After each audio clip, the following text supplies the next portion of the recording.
ابن زیاد نے بدتمیزی کی، پھر یزید نے کی. سعودی عرب کا ایک مولوی بول رہا تھا، سعودی عرب کا، ان سے بھی بڑا عشق ہے، جس نے تقریر سننی ہو میرے پاس ہے. ہمیں لوگ مشورے دیتے ہیں کہ جو یزید کو اچھا کہے اور حسین کو باغی کہے اس کو ہم امام مان لیں. اس بے شرم بے حیا کو جو نبی پاک کے گھرانے کے بارے میں بکے اسے امام. سعودی عرب میں مسجد نبی میں درس دینے والا جس نے تقریر سننی ہو میرے پاس ہے. وہ کہتا ہے یزید تو بڑا اچھا آدمی تھا، اس نے تو بڑی خدمت کی. تو میں نے اسے کہا رشتہ داری کر لیا یزید کے ساتھ، قریب ہو جا. شرم نہیں آتی؟ آج بھی نبی پاک کا دل دکھاتے ہو، حیا نہیں آتی، خیال نہیں آتا؟ اور لوگ گھر میں بیٹھ کے باتیں کرتے ہیں، کہتے ہیں جی جو بیت اللہ میں ہو وہ بھی برا ہو سکتا ہے. بیت اللہ میں تو 360 بت بھی تھے، وہ اچھے تھے. مدینے میں تو 360 منافق بھی رہے، پوری سورہ منافقون نازل ہوئی، وہ اچھے تھے. عجیب تماشا بنا دیا لوگوں نے مذہب کا. کہتا ہے یزید نے تو بڑی خدمت، تو عبید اللہ ابن زیاد نے قتل کیا. بے شرمو، اگر عبید اللہ ابن زیاد نے بھی قتل کیا تھا تو حکومت کس کی تھی؟ تو پھر یزید نے عبید اللہ ابن زیاد کو سزا کیوں نہیں دی، بلکہ ایک جگہ 2 گورنریاں دی اس کو؟ یہ حال کیا. بلکہ سنو کہ یزید چھڑیاں مار رہا تھا، چھڑیاں امام حسین کے لبوں پہ. تو نعمان بن بشیر صحابی تھے، بول پڑے، کہنے لگے یزید بدبخت، ہاتھ پیچھے اٹھا، مجھے اللہ کی عزت کی قسم میں نے سینکڑوں بار نبی پاک کو ان ہونٹوں کو چومتے دیکھا ہے. حضرت جناب زینب عورتوں کے مجمع میں پیچھے ہو کے بیٹھی ہیں. یزید کے پاس جب پہنچا لشکر تو یزید کہنے لگا دیکھو اللہ نے مجھے عزت دی اور میرے مخالفوں کا کیا حال ہوا. تو بی بی زینب بول پڑی، اتنے صدمے سہے پر آواز توانا ہے، جاندار ہے، جاندار. ہمارا کسی بندے سے جائیداد کا رٹا نہیں، ہم تو چاہتے ہیں امت اکٹھی ہو جائے. لیکن جو بندہ نبی پاک کی ماں کو دوزخی کہے، حضور کے باپ کو جہنمی کہے، یزید کو امیر المومنین کہے، اس کے ساتھ اتفاق رائے کر لیا جائے، یہ مذہب ہماری سمجھ میں نہیں آتا، بالکل نہیں آتا، قطعاً نہیں ہماری سمجھ میں آتا. کیسے اتحاد کر لیا جائے؟ یہاں تو میرے بھائی جو ہمارے ابا کا مخالف ہو اس سے اتحاد نہیں ہوتا، اور جو نبی پاک کے والد کو دوزخی کہے اس سے اتحاد ہو جائے. کہتے ہیں جی وہ جی اتنی فرقہ واریت ہو گئی، ہم کس مسجد میں جائیں؟ 60 پارٹیاں پاکستان میں رجسٹرڈ ہیں جو الیکشن لڑتی ہیں. کبھی کسی بندے کو ٹینشن نہیں ہوئی کہ کس کے پاس جائیں کس کے پاس نہ جائیں. کبھی نہیں کو بولا کہ اب وہ بھی کھڑا ہو گیا، وہ بھی، کوئی ٹینشن نہیں. مذہب کی باری ٹینشن ہو جاتی ہے. اتنا بڑا مذہب ہوتا ہے بھائی، غلط بندے بھی آ جاتے ہیں بیچ میں، تھوڑا پہچان کے چلنا پڑتا ہے صحیح کون ہے اور غلط.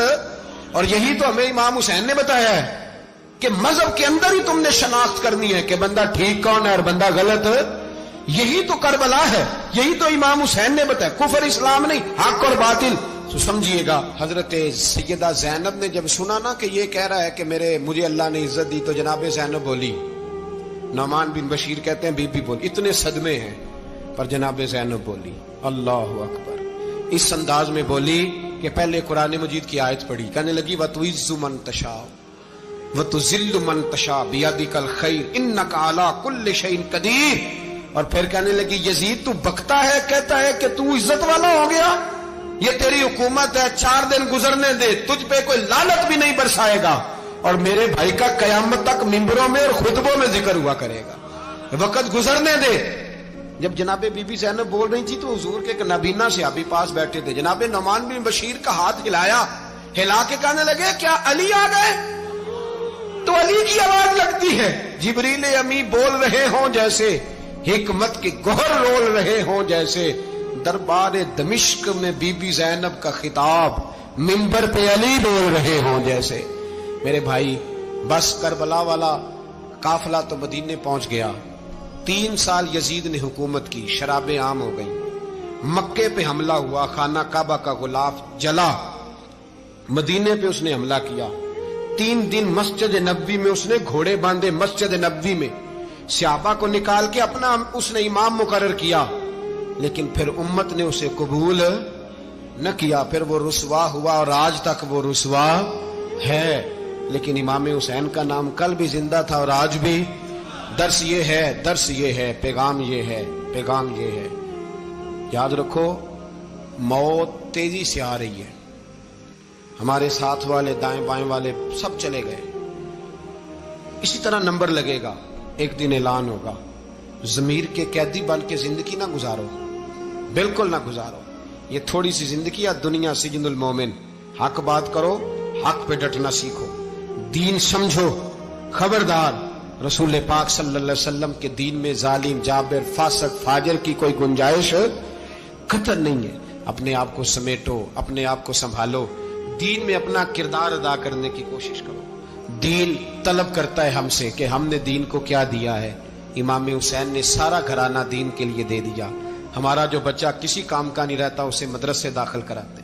ہم نے دین اتنا کمزور کر دیا ہے کہ عالم اگر شور نہ کریں, عالم اگر شور نہ کرے, زور نہ کرے, گھٹن والا ماحول ہو گیا. مذہب کی پوزیشن کمزور کر دی.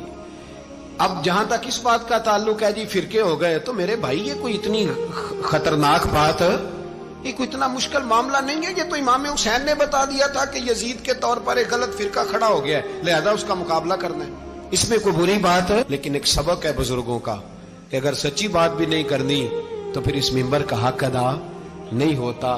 جو سچ بولے وہ حسینی ہے, جو ظالم کے سامنے کھڑا ہو جائے وہ حسینی ہے. جو مصلحت کوش ہو, جو کہے ٹائم نہیں, گراؤنڈ ریالٹی نہیں, حالات نہیں, طبیعت نہیں, موقع نہیں, تو ابھی امام حسین کے پیغام کو نہیں سمجھا.